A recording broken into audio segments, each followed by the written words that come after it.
Well, hello there everyone, how's it going? I've just realised my microphone is slightly off centre, there we go.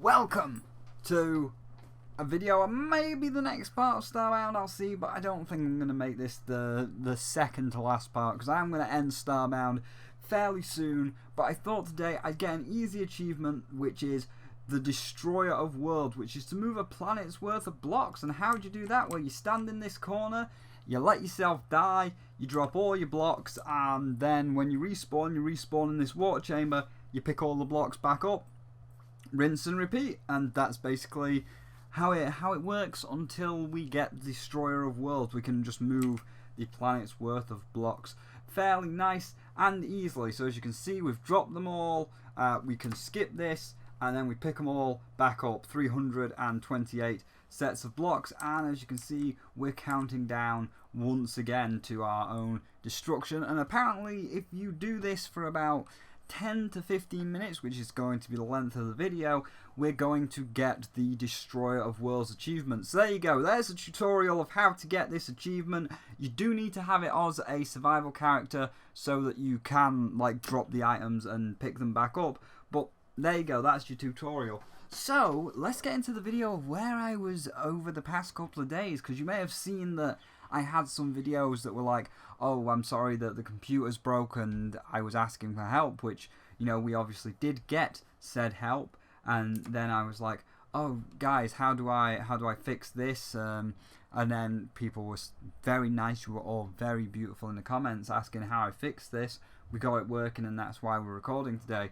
So yeah, that was one of the places I was over the weekend. I was trying to get this new computer set up, which while this is going on, I'll put a mobile video by the Otter, so in the main part of the ship, not in this teleporter room, and I will show you my desk. So we start off with the Wii U and the PlayStation 4 on this nice little side table, which are hooked up to the Elgato that you can see in the back there for any recordings that we may indeed need, with the speaker in front and the microphone in front of it, a little splitter in the form of the silver box, the computer screen on the top or in the middle. I will be wanting another computer screen when I get round to it, and that's going to be just above this monitor, so it's going to be like a dual monitor thing, but the kitchen is behind this wall, so obviously the kitchen's full of electrical appliances, so we need to work out where all the wires are so we don't blow the house up. But yeah, so there will be a second monitor going up there, and obviously it ends with the PC with another recording device on the top of it for retro consoles like the N64 whenever I choose to hook them up, the speaker, and then a little desk tidy with the hard drive behind the desk tidy. So that's the new setup. I hope you all enjoy that. That's what it's taken me all weekend to set up. But then we had a brand new other thing that happened, and that was that this weekend there was a food festival in Nantwich. So me and Alexander Ravens hopped over to Nantwich. We had a roll down there, and across the course of the weekend we went to the food festival, had some tasty treats which we're going to be putting on screen now, and we also bought some items ourselves, like Alexander Ravens bought some fudge and so on. So we'll run through the full story before the purchases, because I do have pictures of the purchases, and there was also like a little cocktail bar there as well. So, and apparently this cocktail bar exists in Manchester, and it's the same one, so we didn't know about this, and you're going to see a video from the Manchester one, because we went to Manchester over the weekend to see his friend as well. So, you know, we kind of went to this food festival, and it's like, oh yeah, you can see a lot more in Manchester, so we went to the Manchester one, and it's like, oh wow, this is amazing. But first of all, so we went in, and there's two sides to it, so we went into the left side first, and that's where the hot foods and the alcoholic and non-alcoholic beverages are. And I wanted to take more pictures, and I think when it comes back next year, I'm definitely going to take more pictures. Like, I'll take my phone and I'll go all around this place and show off everything that there is to show off, because my word, there was so many things I wanted to record, but I didn't have enough battery power, and I didn't really think it was going to be all that great. You know, I'm like, it's just a food festival. I mean, how good could it be? And they really did some good stuff. So next year, I definitely want to take a camera and show you a lot more. But anyway, so it started off, and we just kind of had a look around to see what was there before deciding what we were going to eat. And there was quite a lot of different worldly things on the left-hand side. So we had like a Texas pulled pork steakhouse, a German place, a Chinese place, Korean place. There was a lot of different foods. And after walking around, in the end, in terms of a hot meal, we settled on two things, which was Alexander Ravens went to the far left corner and got a pulled pork sandwich covered in this lovely bourbon barbecue sauce, which I myself purchased. Like, here is a shot of the bourbon barbecue sauce I bought. So this is in my kitchen right now. But it's so delicious. Like, just imagine a really nice barbecue sauce that's made from like beef that's been in a smokehouse for 30 days, and then it's got a tiny little splash of the bourbon alcohol in it to give it that really smooth texture with a little bit of extra tang. Like, I tried a bit of his pulled pork burger, and it's like, man, I just said to the lady, can I try a bit of that sauce like on my finger? And she's like, yeah, here you go, just the sauce alone. And I'm like, oh, that is really nice. It's not just the pork that's making it nice, the sauce is nice overall. And I was like, do you sell these bottles? She's like, yeah, we sell all of our dressings in these bottles. So there you go, Junior Texas. This is some tasty shit, Junior Texas. And I think they did say they've got an online site, or they've got a little shop in Yorkshire. So if you ever want to buy more of it, which I'm very inclined to, I will certainly be buying a lot more of the Junior Texas bourbon barbecue sauce. Not quite as nice, you know, it's a very tough decision. Not quite as nice as my other purchase, but we'll get to that. So yeah, I had some of that bourbon barbecue sauce, and I bought a bottle of that, while Alexander Ravens had the pulled pork burger. And then during the hot meal consumption, I was at the German stand next door, and I got a wild boar and apple bratwurst. So it was like this huge cooked sausage, and it was made of wild boar and crushed up apple. And I put a little bit of that sauce on. Like, I went back to the lady and just poured a little bit of their sauce on it that you can just have for free. And it's like, yeah, this is the best sauce. And it was so nice. And considering, like, on Overwatch, I do play a lot of Reinhardt, and during, the time that we've been playing, Eichenwald has been showing up a lot on the randomization. Like, we've been getting Eichenwald quite a lot, which I'm happy with. One of the best maps. It's like, man, now we definitely feels like Reinhardt in the German castle eating the bratwurst. That was a terrible German impression. I'm very, very sorry to anyone in Germany that I may have just offended. But yeah, so that was absolutely fantastic. Then we went into the we moved round a bit into the cold beverages, and there was both alcoholic and non-alcoholic beverages for consumption in the hot meals area. So we tried a non-alcoholic beverage first, and I had this one, which is on screen now, and I actually do not remember the name of this one. I'm going to have to click onto Starbound, go onto my DeviantArt and tell you what was in it, because I've got my DeviantArt up. And while that loads, we'll just keep our eye on our Destroyer of Worlds. We just want to make sure that we die in nice succession, and we do get all of our blocks back to continue to collect these blocks for Destroyer of Worlds. So we will indeed skip this and collect our 38,000 blocks back again. And this should have been relatively loaded. I would like to browse my gallery.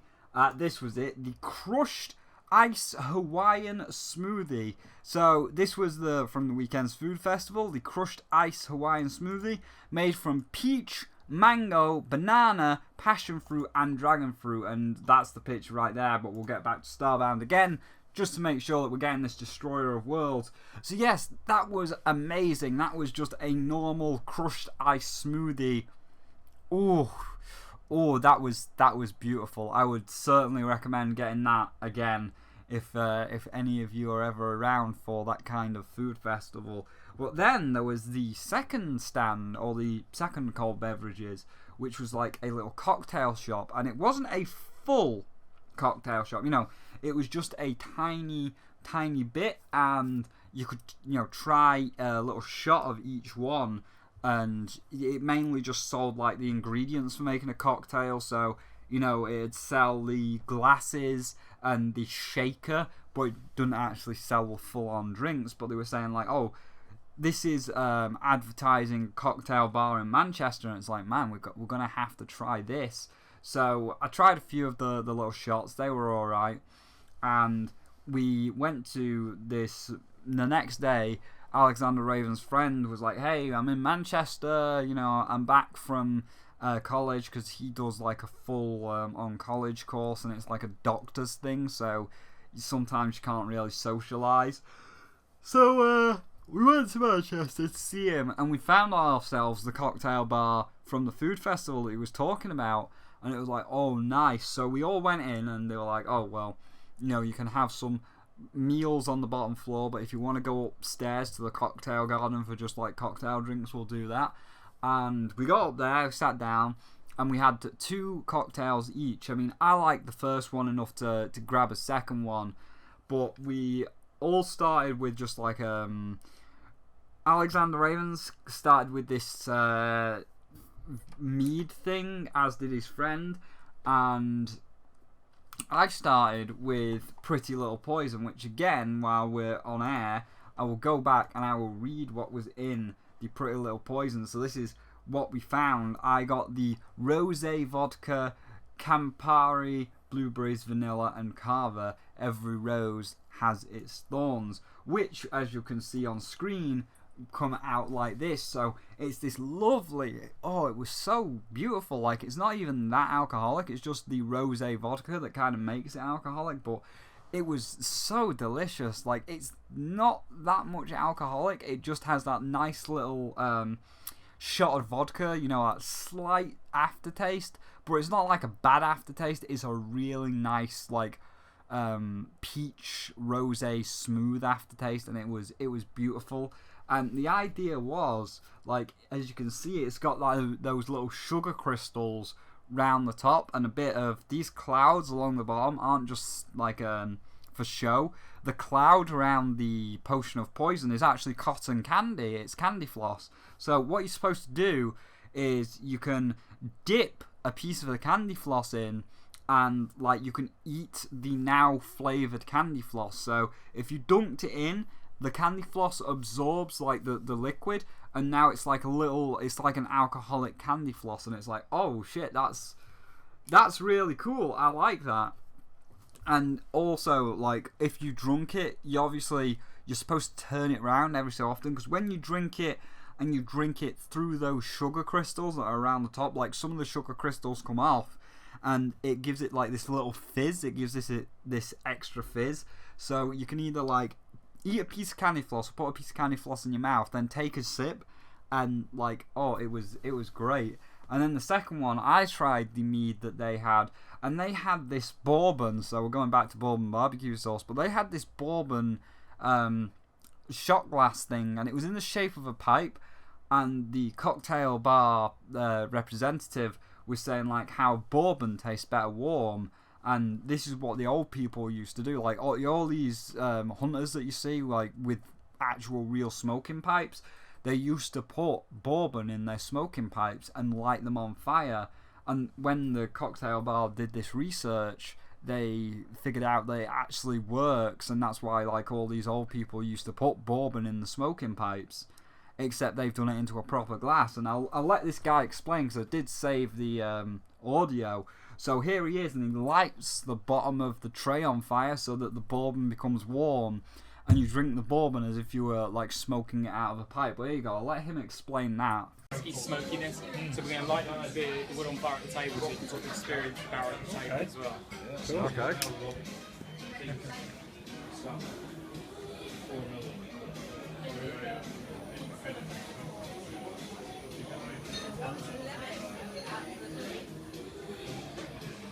Got loads of wood chips here, I'm really stuck in.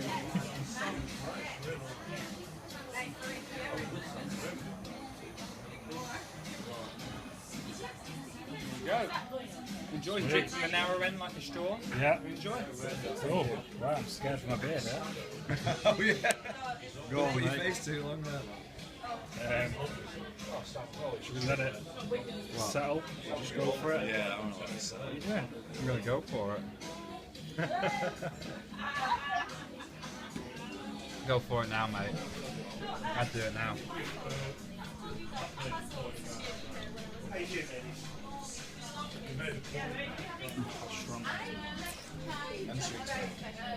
So there you go. That was that. That's pretty amazing. And then so that was a different day. That was the next day. But we're going back to the previous day at the food festival. I just wanted to tie in the day to Manchester in with the same day or in with the cocktail bar because it's in the same area. Because now we're actually going to move inside to the fudge and stuff that Alexander Ravens purchased. So we moved from the first area with the hot meals and the non-alcoholic and alcoholic beverages into the actual food hall. And the food hall is like an actual proper food court or food stall area, like a market. So every stand isn't like a full burger bar or an actual bar with all the pumps on it. It's just like a little table market stand thing with the seller's wares on it. So all of these were tiny except for one. And I wish my fucking phone hadn't died. I so wish my phone hadn't died before I could show you this. I have got the picture of the purchase, but it was amazing, and I really hope they come back next year. But anyway, so we were walking around this little food court area, or this little food stall area, and there was some traditional fudge, which I got a piece of. I got a piece of traditional fudge, as did Alexander Ravens, and next to the fudge was these two lovely girls selling some brownies. I got a banoffee brownie, and he got a double chocolate and a Terry's chocolate orange brownie. Very nice, they're traditionally made as well.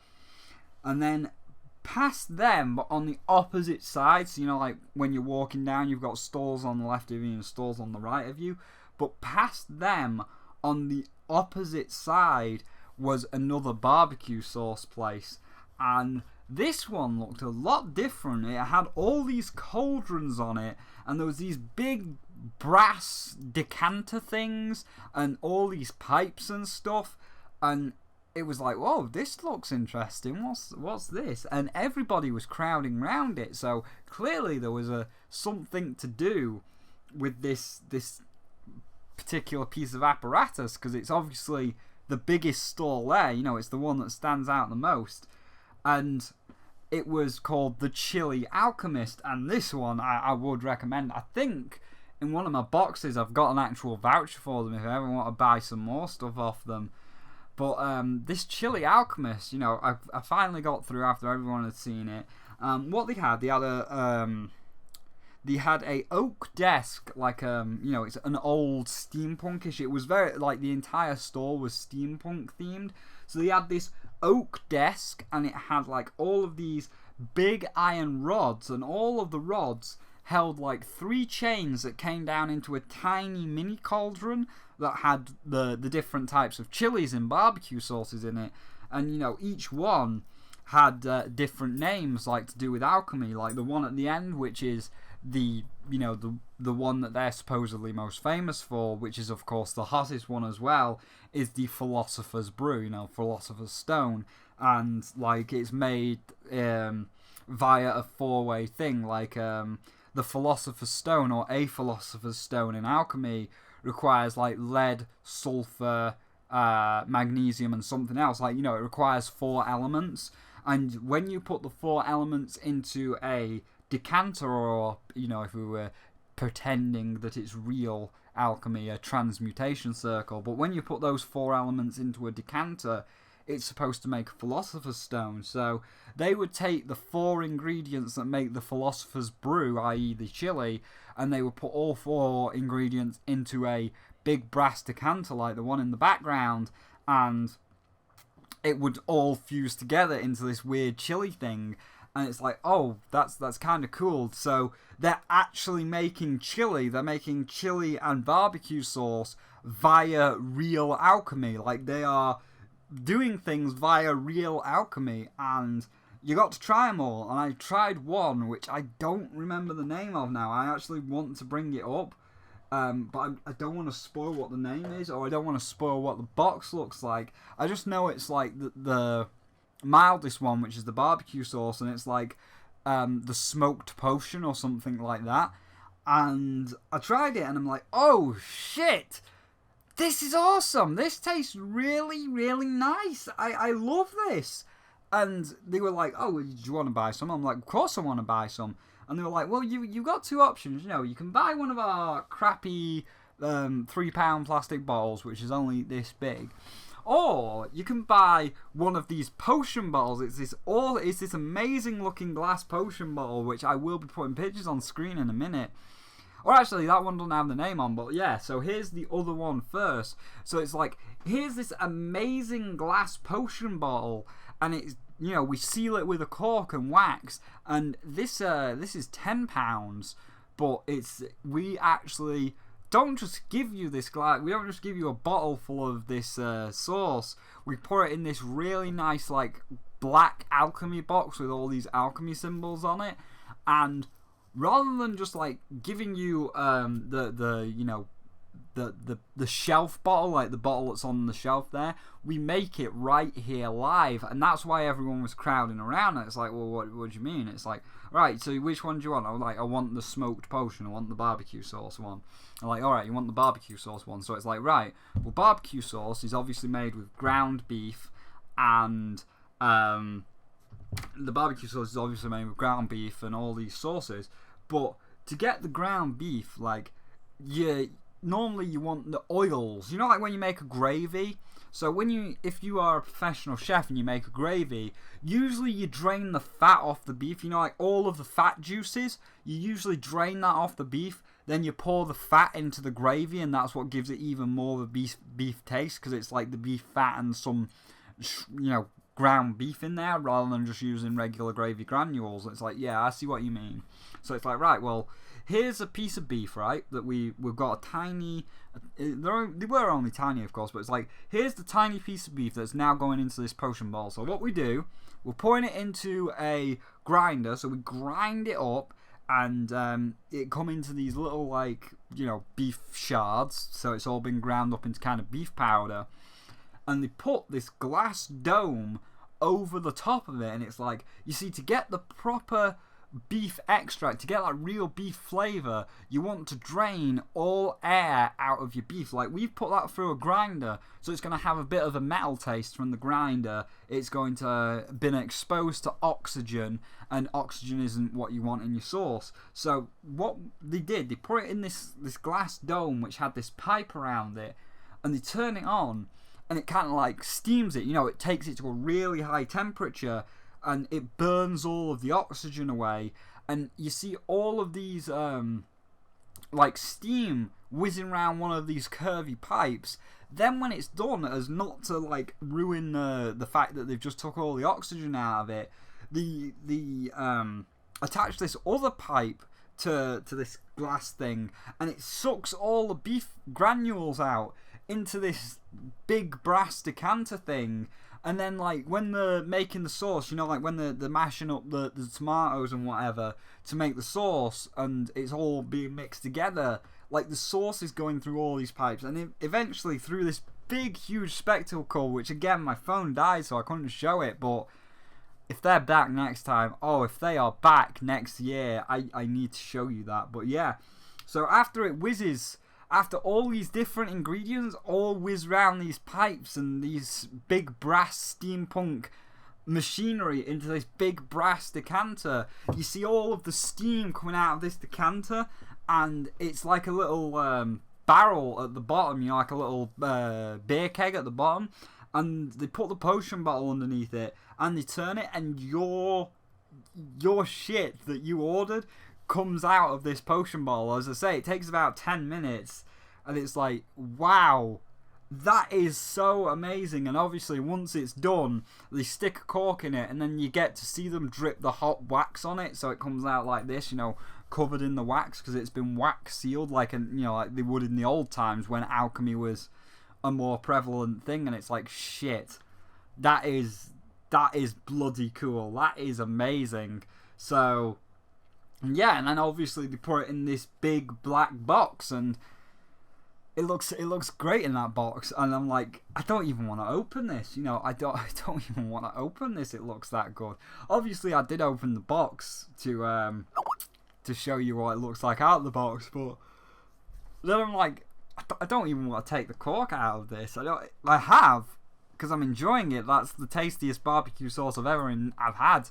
Like, it's a toss-up. If I had to decide between that one and the bourbon barbecue sauce from Junior Texas, it's like, oh, this is a toss-up. What's better? Junior Texas's 38-day smoked beef house, smoked in a steakhouse bourbon one, or one that's been made by real alchemy. Like, oh shit, this is a toss-up. And it's like, oh, I don't know. So, yeah, in the end, I'd have to say that probably, at a push, they're both equally as good, but at a push, the alchemized barbecue sauce, the potion barbecue sauce, is just that little bit nicer. And if you can find them, you know what, I'm going to get their website up after we've killed ourselves enough.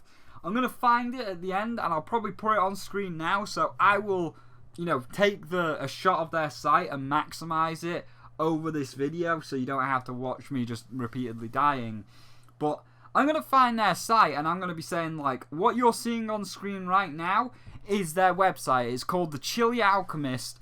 If you want to get some really, really, really damn tasty barbecue sauce or chili sauce, go to The Chili Alchemist. These guys at the food festival, you know, they were really nice guys, really friendly. It was really amazing to actually see that shit being cooked live with all of the sauces and the ground beef and stuff going around all that steampunk machinery into the decanter. Bloody cool. It was amazing to see. So yeah, if you want some barbecue sauce or chili sauce, that is the tastiest shit I've seen, and you definitely want to go to the Chili Alchemist. They are amazing dudes. And, you know, that's not me being sponsored by them. That's just what I found at the food festival, and obviously the 2 pictures of me buying it. So yeah, that's where I was all week, and it was really fun. I had a great time. Obviously, you know, we're back now, and videos are going to resume as normal. Not too sure what tomorrow's video is going to be. You know, this one was literally for the just this story. I wanted to try and finish off Starbound this weekend, but I doubt I'm going to be able to do it, because I wanted to have part 24 with us getting the last achievement, so we did get all the achievements in Starbound, then 25, the finale, being the tour around my world, because my world is getting bigger and bigger, and like the planet is, I'm using the inside of the planet, so I wanted to have the final episode be this big tour around my other characters' actual planet, like this giant hive, because I'm using a modded race of like the Vespoids, this wasp race. So really not too sure what tomorrow's video is going to be. Is it Tuesday tomorrow? Thursday tomorrow? I mean, Friday we've got some Fallout stuff, so we're definitely going to do that. I might just try and get up another Fallout episode tomorrow, but yeah, so that food festival, really nice. I like the sauce that we got from it. So yeah, I'm going to leave now, and eventually we'll get this Destroyer of Worlds achievement. It's actually, how long have we been going? I thought it was supposed to be, we've been going for 28 minutes and we still haven't got it. I'm pretty sure we should have it by now. I might have to research why we haven't got this. So yeah, I'm going to go research that, but that's the food festival story. So I hope you all enjoyed it. I hope you all saw some tasty treats. And do please feel free to let me know what kind of food, have you ever been to a food festival? And if you have been to some kind of food festival, did you buy anything like how I bought the Alchemist stuff, or did you actually just have anything tasty at the festival? You know, you couldn't buy it and take it home with you, like I couldn't buy and take home the wild boar and apple bratwurst. That was a hot meal we ate on site. But did you have anything nice at the food festivals if you went to one? And if you did, could you actually take a bottle of it home with you? So please share your stories down below about any kind of food festivals that you might have been to. I know Midnight has been to a rib cook-off recently, so I'm sure she can regale you with her stories of the rib cook-off that was recently somewhere in Nevada. So that's good. But yeah, so thank you all for watching this food festival video. If you did indeed enjoy the tales, then please do feel free to leave a like. It does help the channel out. And if you don't want to miss out on any other stories or any other content that is coming in the following days, then don't forget to hit that subscribe button. And as always, there are links to my Patreon and my Twitter and my Deviant below, so you can see what's going on at the time, like right now, or if you do wish to support the channel further via Patreon. But for now, thank you all for watching, and I'll see all of you in the next one.